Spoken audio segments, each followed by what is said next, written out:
नमस्कार, मैं जितेंद्र यादव। आप सभी का हमारे यूट्यूब चैनल एजे शिखर में हार्दिक स्वागत है।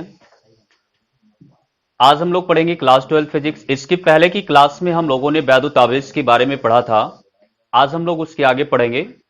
देखिए, मैं इंपॉर्टेंट टॉपिक स्टार्ट करने से पहले मैं इस चैप्टर से रिलेटेड कुछ खास बातें बता रहा हूं। हो सकता है इसमें कुछ ऐसे स्टूडेंट होंगे जिनको अधिकतर चीजें आती होंगी, लेकिन उनको धैर्य रखने की जरूरत होगी, क्योंकि हो सकता है कि आगे आपको कुछ ऐसी चीजें बताई जाएं क्योंकि वो आपकी भी प्रॉब्लम हो सकती है। तो इसलिए धैर्य से आपको सुनने की जरूरत है, क्योंकि ये चीजें आगे हर टॉपिक से बिलोंग करती हैं। छोटे छोटे शब्द हैं जो बीच में आते रहते हैं, फिर सुन करके हम लोग परेशान हो जाते हैं। तो आज हम लोग सबसे पहले पढ़ेंगे वैद्युत क्षेत्र, इलेक्ट्रिक फील्ड के बारे में। वैद्युत क्षेत्र,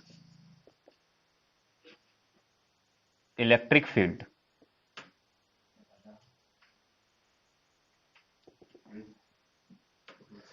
वैद्युत क्षेत्र का मतलब ये होता है कि ये एक ऐसा क्षेत्र है जहां तक हम आवेश का अनुभव कर सकेंगे। आवेश का अनुभव कर सकने का मतलब ये होता है कि जहां तक हम वैद्युत आकर्षण अथवा प्रतिकर्षण बल का अनुभव कर सकते हैं, तो उसे कहा जाता है वैद्युत क्षेत्र। इसकी बात में होता है कि वैद्युत क्षेत्र की दिशा क्या होती है। तो वैद्युत क्षेत्र की दिशा जो होती है, जैसे मान लीजिए कि पॉजिटिव चार्ज है, तो पॉजिटिव चार्ज से हमेशा दूर होती है। यानी वैद्युत क्षेत्र की जो डायरेक्शन है वो पॉजिटिव चार्ज से हमेशा दूर होती है। और अगर हम निगेटिव चार्ज की बात करें तो वैद्युत क्षेत्र की दिशा निगेटिव चार्ज की ओर होती है। तो ये खास बातें आपको याद रखना है कि वैद्युत क्षेत्र का मतलब ये होता है कि यह एक ऐसा क्षेत्र है जहां तक हम आवेश का अनुभव कर सकेंगे। अगर हम इसके डायरेक्शन की बात करें तो पॉजिटिव चार्ज से दूर होती है और निगेटिव चार्ज से निगेटिव चार्ज की ओर होती है। ये सारी बातें आगे कुछ डेरिवेशन है वहां पे यूज होने वाली हैं, तो इसको आप सबसे पहले अगर सुने रहेंगे तो वहां पे कोई डाउट नहीं होगा। अब इसके बाद में हम लोग जानेंगे वैद्युत क्षेत्र की तीव्रता। वैद्युत क्षेत्र की तीव्रता। वैद्युत क्षेत्र की तीव्रता को ई से डिनोट किया जाता है। इसका सूत्र होता है ई बराबर एफ अपॉन क्यू नॉट, जहां ई वैद्युत क्षेत्र की तीव्रता है।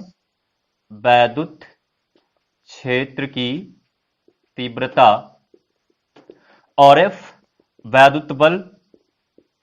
एफ वैद्युत बल। क्यू नॉट परीक्षण आवेश। परीक्षण आवेश। परीक्षण आवेश एक ऐसा आवेश होता है जिसका खुद का वैद्युत क्षेत्र नहीं होता। यानी ऐसा आवेश जिसका खुद का वैद्युत क्षेत्र नहीं होगा, उससे हम लोग कहेंगे परीक्षण आवेश। अब इसके बाद हम लोग को पढ़ना है वैद्युत क्षेत्र, वैद्युत बल रेखाएं। वैद्युत बल रेखाएं क्या होती है? वैद्युत बल रेखाएं, इसे वैद्युत क्षेत्र रेखा भी कहा जाता है। वैद्युत बल रेखा का स्ट्रक्चर इस तरह से होता है। ये पॉजिटिव चार्ज, ये निगेटिव चार्ज, ये पॉजिटिव चार्ज से चलकर निगेटिव चार्ज की तरफ चलते हैं।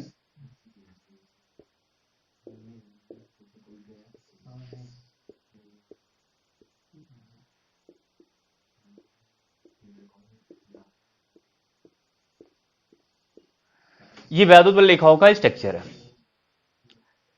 अब ध्यान से देखिएगा, इसकी डेफिनेशन ये होती है कि ये काल्पनिक और निष्कोण रेखाएं होती हैं जो कभी एक दूसरे को काटती नहीं है और इन पर कोई एकांक धनावेश मूव करता है। डेफिनेशन ये होगी कि ऐसी काल्पनिक एवं निष्कोण रेखाएं जिस पर कोई एकांक धनावेश चलती है। और एक बात ये भी होती है कि ये एक निष्कोण वक्र बनाती है, एक कर्व बनाती है, इस वजह से ये कभी एक दूसरे को काटती नहीं है। आगे हम लोग इसकी प्रॉपर्टी के बारे में बात करेंगे, इसकी विशेषता जानेंगे कि विशेषता क्या होती है। सबसे पहली विशेषता डेफिनेशन से ही पता चल रही है कि ये काल्पनिक एवं निष्कोण होती है। ये काल्पनिक एवं निष्कोण होती हैं। ये काल्पनिक एवं निष्कोण होती हैं। तो ये पहली विशेषता है। अब देखिए यहां पर मैंने क्या बताया कि निष्कोण होती है, अर्थात ये कोई कोण बनाती नहीं है। अगर ये कोई कोण नहीं बनाती है, इसका मतलब ये एक दूसरे को इंटरसेक्ट नहीं करेंगी, कि एक दूसरे को ये कभी प्रतिच्छेदित नहीं करेंगी। तो ये कभी एक दूसरे को काटती नहीं है। एक दूसरे को काटती नहीं है। एक दूसरे को काटती नहीं है। और तीसरा पॉइंट ये होता है कि ये पॉजिटिव चार्ज से निगेटिव चार्ज की ओर मूव करती हैं। तीसरा पॉइंट ये होगा कि ये धनावेश से ऋणावेश की ओर चलती है, यानी पॉजिटिव चार्ज से नेगेटिव चार्ज की ओर चलती हैं। पॉजिटिव चार्ज से नेगेटिव चार्ज की ओर चलती हैं। और इसके बाद में चौथा पॉइंट ये है कि ये एक लचकदार डोरी की तरह होती है। कहने का मतलब क्या है कि एक लचकदार डोरी की तरह ये अपने लंबाई के अनुदिश सिकुड़ने का प्रयत्न करती है। इसी वजह से विपरीत आवेशों में आकर्षण होता है, यानी विजातीय आवेशों में आकर्षण होता है। अब विजातीय आवेश बोलने का मतलब है कि जैसे एक प्लस एक माइनस या एक माइनस और एक प्लस, तो इसमें होगा आकर्षण। आकर्षण का मतलब यानी अट्रैक्शन होगा। और इसका पांचवा पॉइंट है कि ये अपने लंबाई के लंबवत एक दूसरे को हटाने का प्रयत्न करती हैं, डिअट्रैक्टिव करती हैं। इसी कारण सजातीय आवेशों में, सजातीय आवेश का मतलब है कि समान आवेशों में, समान आवेश का मतलब होगा कि जैसे माइनस माइनस या प्लस प्लस में प्रतिकर्षण होता है, माइनस माइनस या फिर प्लस प्लस, इसमें हो जाएगा प्रतिकर्षण।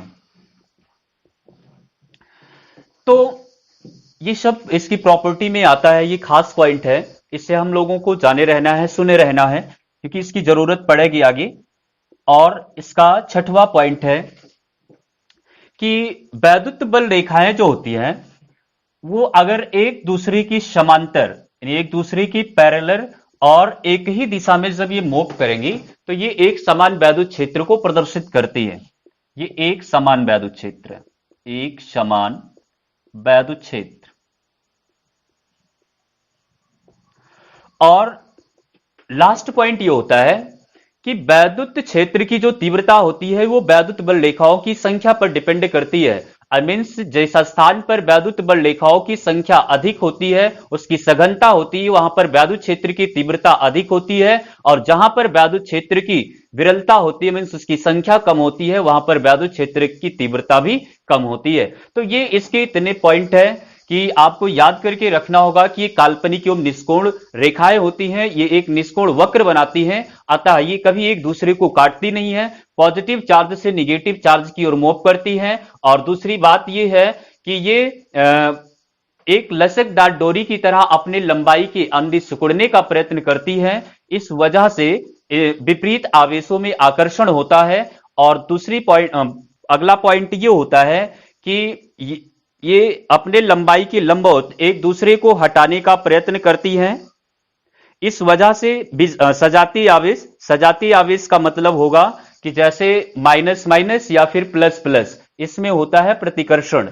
और दूसरी बात ये होती है कि इसमें ये एक दूसरे के पैरेलल यानी समांतर, और जब एक दिशा में चलती हैं तो वो एक समान वैद्युत क्षेत्र को प्रदर्शित करती हैं। और लास्ट पॉइंट मैंने आपको ये बताया कि जिस स्थान पर वैद्युत क्षेत्र की वैद्युत बल रेखाओं की सघनता होती है वहां पे वैद्युत क्षेत्र की तीव्रता अधिक, और जिस स्थान पर इनकी विरलता होती है, मीन्स इनकी संख्या कम होती है, वहां पर वैद्युत क्षेत्र की तीव्रता कम होती है। फिर इसके बाद में हम लोग आगे बढ़ेंगे। अब डायरेक्ट हम लोग अपने टॉपिक पर आएंगे, कूलाम का नियम। बहुत ही इंपॉर्टेंट नियम है कि एग्जाम में पूछा जा सकता है। कूलाम का नियम, कूलाम का नियम।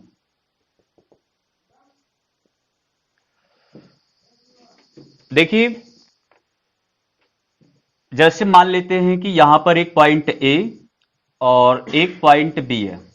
यहां पर हमने एक बिंदु आवेश Q1 रख दिया और यहां पर एक बिंदु आवेश Q2 रख दिया, और इन दोनों आवेशों के बीच की दूरी मान लेते हैं स्मॉल r है।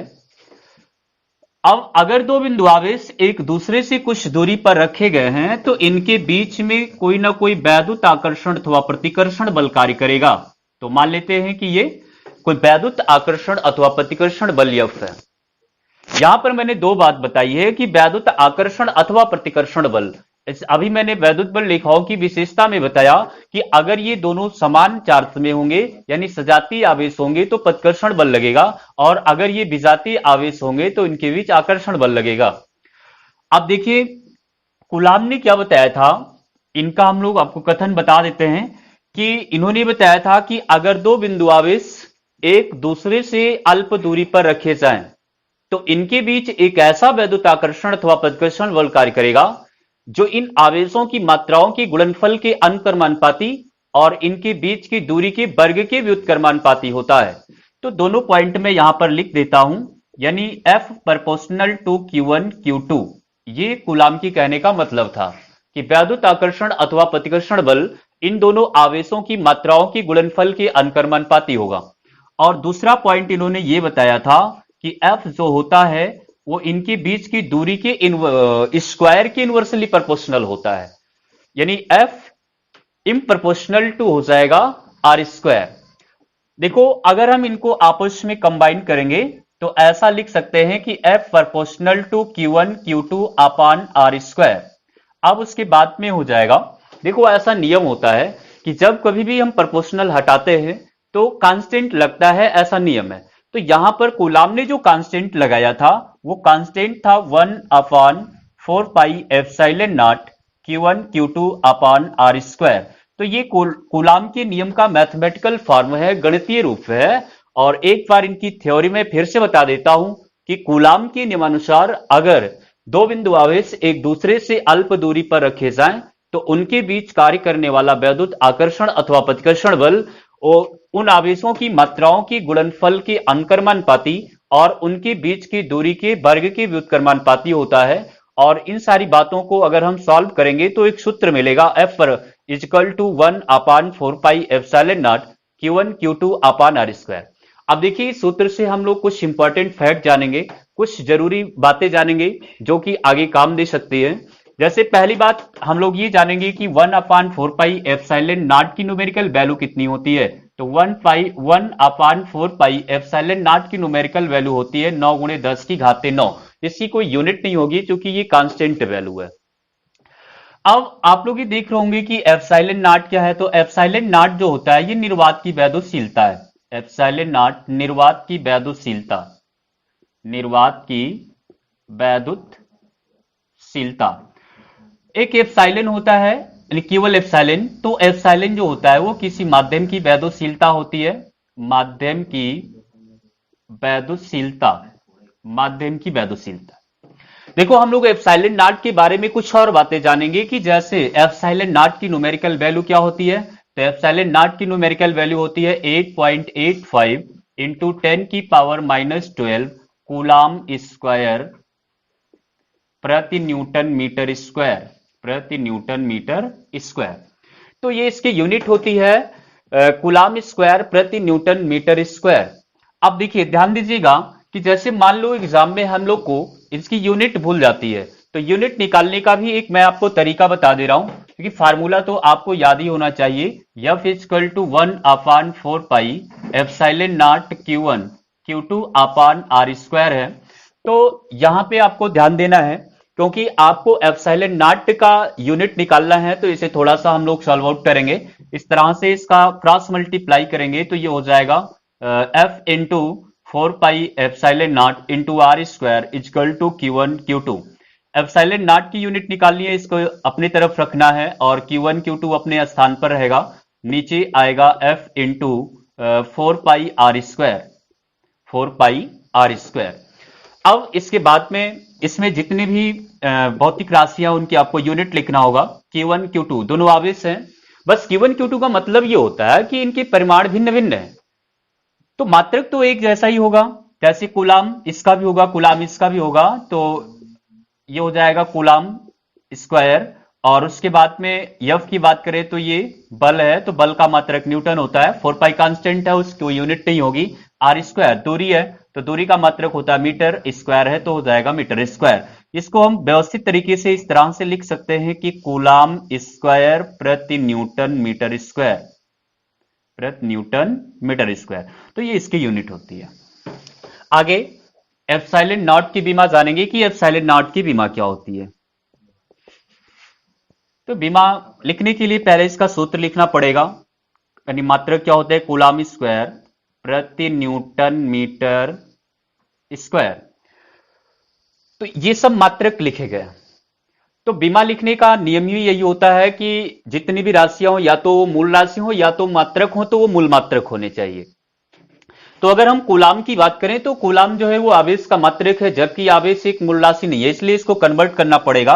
तो इसी फार्मूले की मदद लेना है आपको, Q equal to I T, यानी Q इजिकल टू होता है आई टी। तो ये हो जाएगा आई स्क्वायर टी स्क्वायर, और बल की बीमा वैसे भी हमने बताया कि आप याद रखिए MLT-2 लगभग विमीय संकेतों में बल की जरूरत पड़ ही जाती है, तो इसको रट लेने से ही काफी सुविधा हो जाएगी हमें कि बल की विमा जो होती है वो MLT-2 होती है। उसके बाद में ये मीटर यानी लंबाई का मात्रक है, यानी मूल मात्रक है ये, तो इसे कन्वर्ट करने की कोई जरूरत नहीं है, तो इसे हम ऐसे मीटर स्क्वायर रहने देंगे।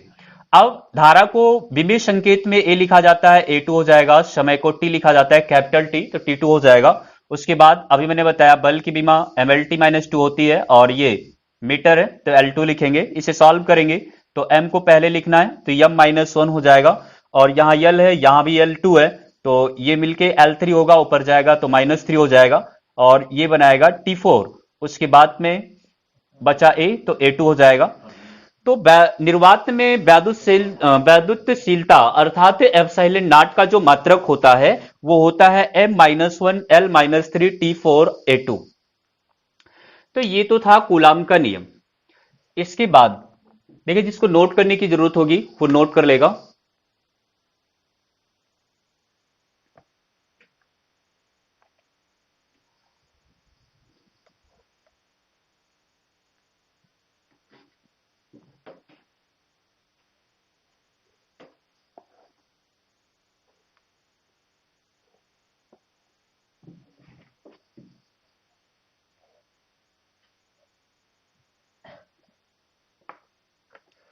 इसके बाद वैद्युत द्विध्रुव, इलेक्ट्रिक डाइपोल बोलते हैं इसे, बहुत ही खास पॉइंट है, क्योंकि आगे कुछ डेरिवेशन है उनको डेरिवेट करने के लिए इसकी जरूरत पड़ती है। बहुत ध्यान से आप लोग इसे पढ़ेंगे और सीखेंगे।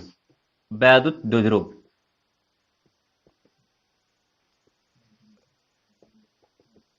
Electric dipole. देखिए, वैद्युत द्विध्रुव का मतलब ये होता है कि जैसे मान लेते हैं कि यहां पे एक पॉइंट ए और एक पॉइंट बी है, यहां पे हमने रख दिया -q बिंदु आवेश, और यहां पर रख दिया +q बिंदु आवेश, और यहां पे कोई इनके दोनों को मिलाने वाली रेखा के मध्य बिंदु पर कोई ओरिजिन पॉइंट ले लेते हैं, मूल बिंदु ले लेते हैं O। तो O से -q आवेश की दूरी L मान लिया जाता है, और +q आवेश की भी दूरी L मान लिया जाता है। क्योंकि ये मध्य बिंदु है, इतनी दूरी L, ये दूरी L, तो अगर हम इन दोनों आवेशों के बीच की टोटल दूरी की बात करें तो टोटल दूरी हो जाएगी 2L। तो आप लोग देख रहे हैं तो पॉइंट है, एक जगह पर -q बिंदु आवेश रखा है और एक जगह पर +q बिंदु आवेश रखा है, और ये एक दूसरे से कुछ दूरी पर रखे गए, और ये सब मिलकर के एक सिस्टम बना रहे, एक निकाय बना रहे। तो ये पूरा एक इलेक्ट्रिक डाइपोल है, एक वैद्युत द्विध्रुव है। इसको देखते हुए हम लोग डिफिनीशन ये कह सकते हैं कि जैसे आप लोग देख रहे हैं कि यहां माइनस चार्ज है, यहां प्लस चार्ज है, लेकिन दोनों आवेशों के जो परिमाण है वो समान है। तो इसका मतलब क्या होता है कि जब दो विपरीत प्रकृति वाले आवेश, जबकि वो परिमाण में समान हो और एक दूसरे से अल्प दूरी पर रखे जाते हैं, तो एक निकाय बनता है, और उस निकाय को हम लोग कहेंगे वैद्युत द्विध्रुव। यानी एक बार मैं फिर से रिपीट करता हूं कि जब दो समान परिमाण परंतु विपरीत प्रकृति वाले आवेश एक दूसरे से अल्प दूरी पर रखे जाएं, तो जो निकाय बनेगा उसे हम लोग कहेंगे वैद्युत द्विध्रुव, इलेक्ट्रिक डाइपोल। तो ये इलेक्ट्रिक डाइपोल का जो स्ट्रक्चर है उसे आपको खुद से बनाना आना चाहिए, क्योंकि कहीं भी अगर इलेक्ट्रिक डाइपोल की बात आए तो उसे आप खींच ले जाएं, क्योंकि आगे डेरिवेशन है, उन डेरिवेशन को आप आसानी से सीख सकें, समझ सकें, उसके लिए ये बात जरूरी होती है कि आपको इलेक्ट्रिक डाइपोल बनाना आना चाहिए। तो आगे कुछ शब्द डेरिवेशन है कि जैसे वैद्युत द्विध्रुव के कारण अक्षीय स्थिति में वैद्युत क्षेत्र की तीव्रता, फिर उसके बाद में है वैद्युत द्विध्रुव के कारण निरक्षीय स्थिति में वैद्युत क्षेत्र की तीव्रता। तो आगे अब लगातार डेरिवेशन ही चलेंगे। इस चैप्टर की जो भी थ्योरी थी